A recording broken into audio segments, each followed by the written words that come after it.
Future Hacker. Life. Path. Future.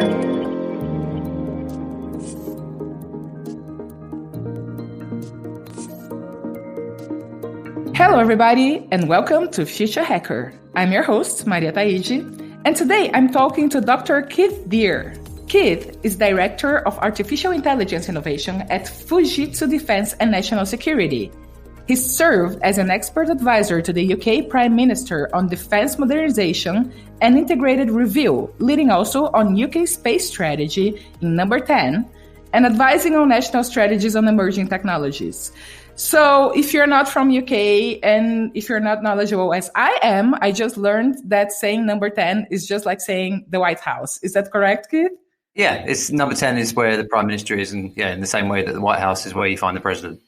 Okay, awesome. So, he has previously worked as an intelligence officer on the Royal Air Force and continues his service as a Group Captain Reserve in 601 Squadron, leading on science, technology, and academic liaison. Keith is the CEO of Airbridge Aviation, a not-for-profit devoted to using uncrewed cargo aircraft for delivery of humanitarian aid. He holds a doctorate in experimental psychology from the University of Oxford, an MA in terrorism and counterterrorism from King's College London, and a BA in history, politics, and international relationships from the University of Lancaster. And you're going to have to stop, Maria. No. Keith told me, you don't need to say the whole bill. I said, but it's such a great background. I have to say the whole thing because I really thought it was interesting. I am never going to live this down amongst my friends, and I blame you. You know what, Keith? That's why I have to start by having you telling us your journey, because it's such an interesting, you have history, politics, terrorism, and all the intel for, working with the Prime Minister and space. So, how did you get there? What's your story behind that? Wow. So I guess there's nothing simple. Things seem linear in hindsight that definitely weren't linear along the way, but I guess I can tell the story and then, stress that some of the things that have gone well, there's always a huge element of luck, and some of the things that have gone badly are mostly my fault. But I guess my journey, so I went to university and I studied history, politics, and international relations. And I did that because that was what I was interested in. It wasn't hey, if I do this, I can go and do this. It was no, this is the stuff that really interests me. And I guess what really interests me is the interaction of people and the way in which people drive history and make things happen, right? That dynamic. And just trying to unpick that. So, what really was the cause of that? Of course, with history, it's always, there's a bit of that, and there's a bit of that, and there's a bit of something else. In the same way that if we fast forward years later to kind of experimental psychology and you finish your PhD and you always say more research is needed, that's the two things you need to know about experimental psychology and history. It's always, it's kind of everything and we're not quite sure what caused it. And with experimental psychology, it's always, more research is needed. But science is fundamentally uncertain. So, and I guess I use science in the broadest sense there. So that's my career path, really. I started off in history, politics, and international relations. And I was okay, well, what do I do next? And I thought I would like to do something where I applied that as directly as possible, and that narrows down your field of options quite a lot. I joined the Royal Air Force. I applied for other things too. I was looking at the police. I was looking at different agencies where you can. Well, I was interested in intelligence, really, and again in understanding people and in understanding the world, and in digging deeper behind the curtain into international relations and what drives decisions and events. And then it was 18 years, so I did a lot of things along the way. Like anybody who serves for that long or longer in the military, I did multiple operational tours. I was Iraq, Afghanistan. I was in Mali when Ansar al-Din were marching on Bamako in a small team, looking at how does the UK coordinate its response. I was a UN peacekeeper in Abkhazia, serving alongside the Russian military. So it's on the southern border of Russia and the western border of Georgia, a disputed province, post-Soviet province. Slightly less tough. I was in Las Vegas for 2 years.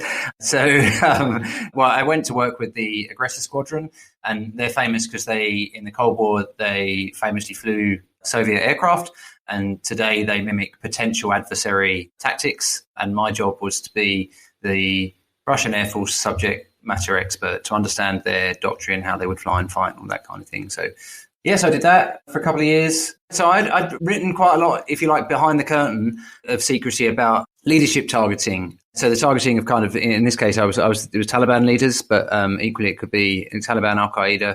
But it's something that other countries have done too. And I wasn't sure that it was super effective, and I wrote various papers saying, "Hey, I'm not sure," and I can say that loud now on you on a podcast, because the Air Force eventually sponsored me to do a master's in terrorism and counterterrorism, as you mentioned, and I looked specifically at leadership targeting, and I published the thesis Beheading the Hydra, which looks at how there are very rare, very, very, very rare circumstances where that approach works, but mostly it's actively counterproductive, and that's a whole podcast in itself. Anyway, that's interesting, really, yeah. But why is that? Do you think that when it happens, the leader becomes like a martyr or something, and it's like a fool? Yes, I interviewed, I think I can say this, I interviewed an Israeli colonel, because they were leadership targeting before anyone else in the world was, and they were condemned widely for it.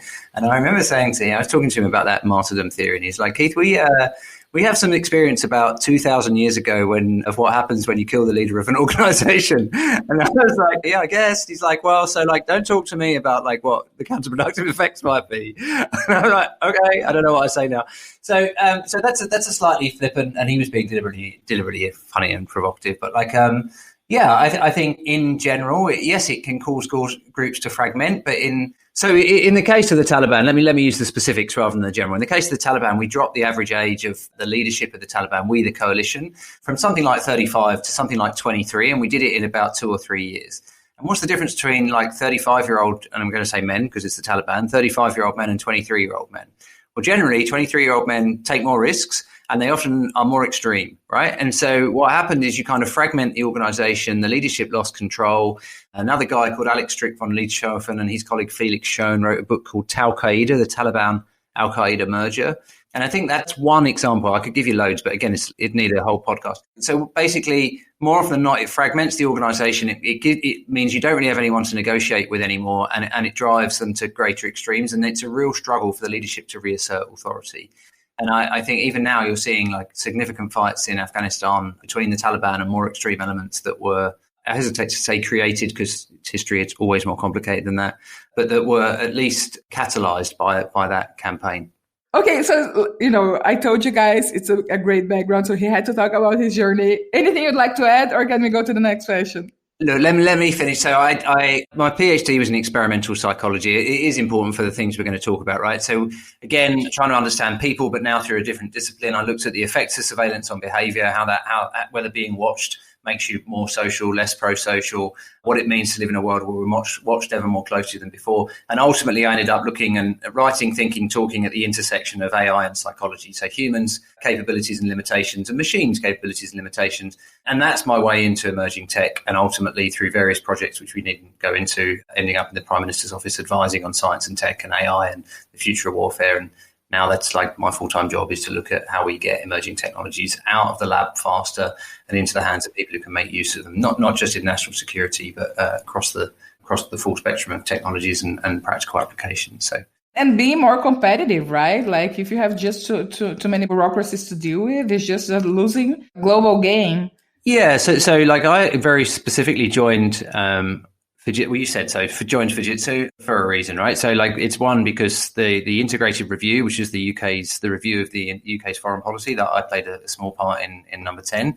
We talked about the Indo-Pacific tilt, which was following the center of economic gravity east to the Indo-Pacific and looking at what we thought would be the defining challenge of the 21st century, the rise of China, and how we both engage commercially but also compete with some of the ideological elements.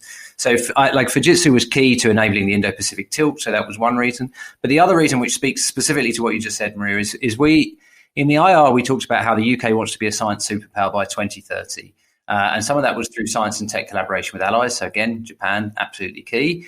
But we also noted the UK is third in the world for research, but on most metrics, it was 26th out of the EU 28 for commercialisation of research. And that's a paper in 2016 by the UK's Chamber of British Industry, the CBI. I think it's called Now is the Time to Innovate. And more recently, the ERC, or the Enterprise Research Council, published a paper that showed the UK is basically consistently going backwards on its ability to commercialise new technologies, so the new to market inventions. And what that means is we're inventing all these fantastic things, and then other countries are commercializing them. And so their citizens are seeing the benefits of our science investment. And so one of the reasons for taking the job that I have is I was like, okay, I've written about this. I've talked about solutions at the national level, but now I want to go see if I can actually create them.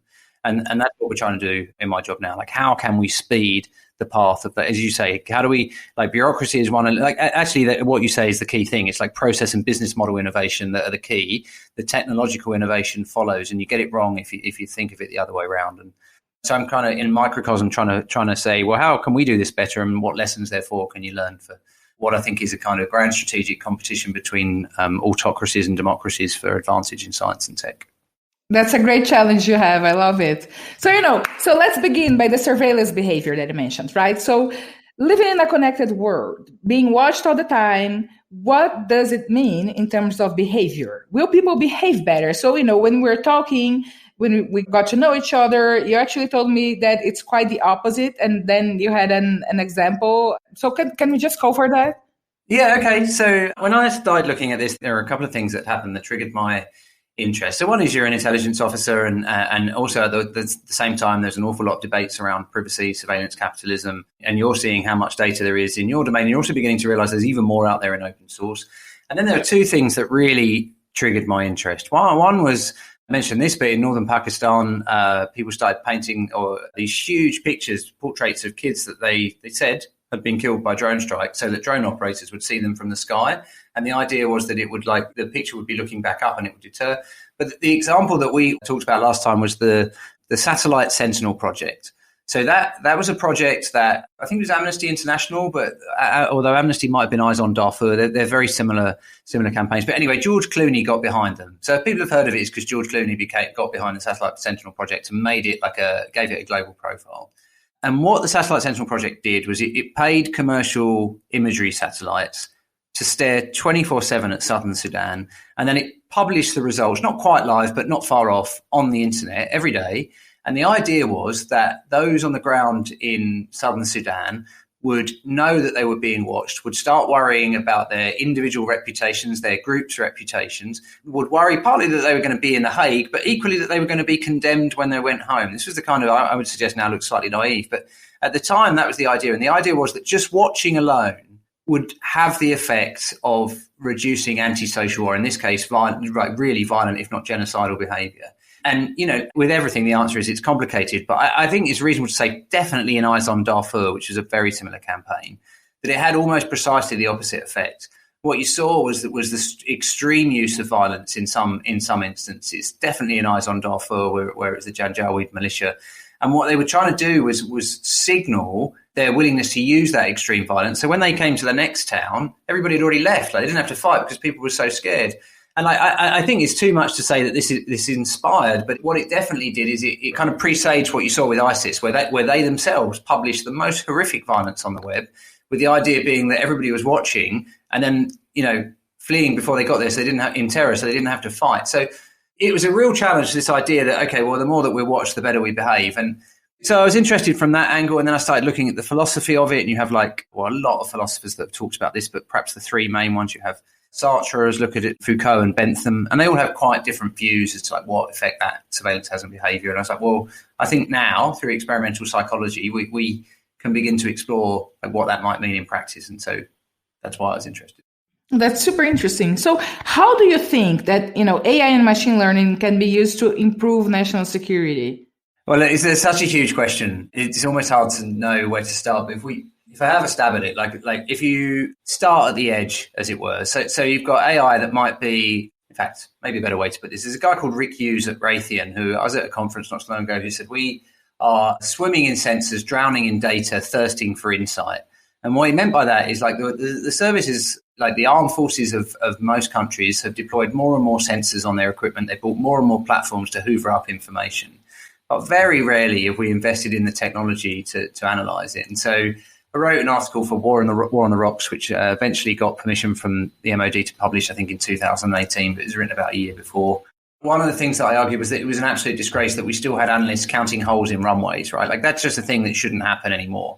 So when that data comes in, probably at the edge, it ought to be immediately, we would say, first line processed by an algorithm that says, okay, that runway is unusable because the holes are in the right place. And we think here's an estimate based on historical patterns of how long it will take. So it's just one example. But then at a higher level, so that's at the edge, and there are a whole raft of applications across every form of information you can collect. But at a higher level, I've argued that AI will drive greater rigor into decision making. And that's because when you're going to begin to apply symbolic AI or good old-fashioned AI, so like if you crudely, the idea of a recipe, if then, and these kind of like logic-based AI, you have to be really explicit about the logic that you're applying. And in doing so, you force people to make explicit premises that they rarely want to. So I often say that before we can have explainable AI, we first have to have explainable humans, right?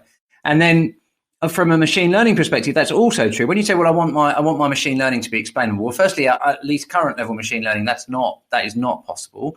But again, therefore, before you say, I'm not willing to trust it, well, why are you trusting that person that you currently rely on to make decisions? Does she or he always make explicit the logic on which their decisions are based? And I would say, when you drive at that, very few decisions that in almost any walk of life are actually heavily data and evidence and logic based. They're heuristic, they're impressionistic, they're based on a whole raft of factors. And so I think, if you're going to apply AI, I think one of the effects it will have is revolutionizing decision making and driving greater rigor. I think I've said before that I think, as AlphaGo Zero indicates, we're going to have to start trusting AI to make decisions when we know it's right, but when we don't understand it. And that's a huge problem. But when you can demonstrate that it makes decisions with a lower false positive or a lower false negative rate than humans, well, now you're in a position where you're going to have to trust it because it's more reliable most of the time. In the same way that you might trust a friend who generally makes better decisions in the split second than you do. If that happens often enough, eventually you won't ask them to explain it. You just realize you've got to trust them because they make. So I think that's another way. And I think in short, helping us process vast amounts of information, both at the edge and in the center. A longer version of that same thing is I think it will completely revolutionize how we make decisions and change the nature of human organizations. I'm just picturing it, saying exactly what you just said, like to a congressman, Just trust the technology. But, it's right? So, okay, so let's go back to this whole, behavior piece. What I feel today is that, when people go to the social media, maybe because, they're not being seen and really in front of someone, people just allow themselves to have a really sometimes aggressive behavior. People say things that they wouldn't tell someone that, if you're just in front of him and things like that. With the metaverse, you still have the possibility of having people hiding behind those avatars. So do you believe human behaviors about to get worse? As we kind of already see that happening on just the regular digital world. You think that when people start just interacting and pretending to be other people, things are about to get worse? So we start by looking forwards, but then would you forgive me if I look back a little bit to answer that question? So I think the first thing is, when you're not sure who a quotation is from, you attribute it to Oscar Wilde, right? That's like an official rule, I think. So I think it's Oscar Wilde who said, give a man a mask and he'll tell you the truth. And today we'd say, give a person a mask and they'll tell you the truth. But nevertheless, I think there's something to that. So I think social media plays a role in allowing people to say things that they'd say anyway. And often what you see is who they are, is one element. And yeah, it can lead to extreme behaviors. But I think there's a really good book called Everybody Lies that came out not long after Obama was elected that showed the kind of an awful lot of the extremely racist searches that were perpetrated seconds, minutes, days after he was elected, and spikes in areas where you would think people are much more liberal than that. And that's just one example. It's a whole book of like what people really Google, what people really ask. So I think actually we learn quite a lot about the reality of human behavior that we otherwise don't see through this. I think that something I read recently which summed this up quite well is like whenever you're using these technologies, you're searching Google, but Google's searching you was the way I think I heard it phrased. And that's true on Twitter as well, right? Every time you tweet, you might think you're completely anonymous, but actually a lot of that data is being collected at the same time. And so people are coming to understand you in ever greater detail. You can say, well, maybe they can't match my anonymous Twitter account. And I would say, really? Like there was a study done by Robin Dunbar's lab at Oxford that had 4 pieces of anonymized data, and they could identify who the individual was. And when you think that companies like Tower Data, Exalate, Nielsen, the data brokers and data aggregators, Tower Data don't do this anymore, but they used to give this list on their website that I talked about at conferences that said, we've got 80 or 90% of people in America's email addresses, home address. Like they connected all this data and they could tell you incredible things about people. So at that point, you haven't really got privacy anymore. You haven't really got anonymity. So we're seeing like 2 things in tension at the same time. We're seeing like people able to hide and people also more exposed and less private than they've ever been. So like it's enabling, it seems like those 2 things shouldn't be reconcilable, but I think they are. And then in the metaverse, well, that's like a whole nother conversation its own. But to try and give a brief answer, which I think we're learning, I'm not so good at, but I think, yeah, you'll probably have the metaverse is about multiple worlds, not one world. And I am sure there will be some worlds where you can be completely anonymous, or at least try to be completely anonymous, noting my previous point on the ability to trace your data back and identify you. But where you build worlds that allow anonymity to allow more extreme behavior, right? In the same way that like there have been masquerade balls that allowed people to kind of escape the social norms of the time. I think those worlds will exist in the metaverse. I think there'll also be worlds where you have a permanent avatar and you build a reputation associated with that avatar, and that avatar becomes trusted. And those worlds won't allow it. Like the point about these kind of decentralized worlds is they'll set their own rules. And so you and I might, I mean, maybe we wouldn't, maybe sometimes we'd go, let's go be anonymous and do like wild things. But other times it'd be like, no, I want to be that avatar that's trusted. I'm going to go and live in that world where I'm known. And so I think like those rules will vary world by world. So as ever, a long answer, but hopefully one that like addresses the sort of different complexities of was a fascinating question. That, metaverse is going to be just a party for the multiple personality guys. That's what I just thought about it, because you're going to be really crazy, be anyone, anytime, anywhere. So Maria, I'm going to try and insist that you leave that in, and I'm going to say, look, I think that's 100% true. And there, like in psychology, there's a brilliant book that my supervisors, Dr. Kevin Dutton and Professor Elaine Fox, pointed me out quite early on in my psychological studies, it's called The Person and the Situation. And basically, and they're going to kill me for now, like not doing justice to their tuition here. But basically, the argument in The Person and the Situation is that actually situational factors are much more important than individual factors. We all like to think, well, like these stable personalities always act the same way. And that the argument in that book is that situational factors are much more important. So that suggests that, like, okay, well, when you're in that world where you're completely anonymous, the masquerade ball or the metaverse under behind your anon avatar, you might do all sorts of things you would never do normally. And that is you. It's just that we're all those multiple personality peoples that you mentioned. So you have to leave this in now, Maria. There's no escape. We will. I promise. Okay, so listen, I still have so much to talk about. So I'm going to end this episode 1, but everybody just make sure you keep going to the next episode because we still have so much to talk about. So hang in there, everybody. We're going to be back with Dr. Kit Deer. Future Hacker. Life. Path. Future.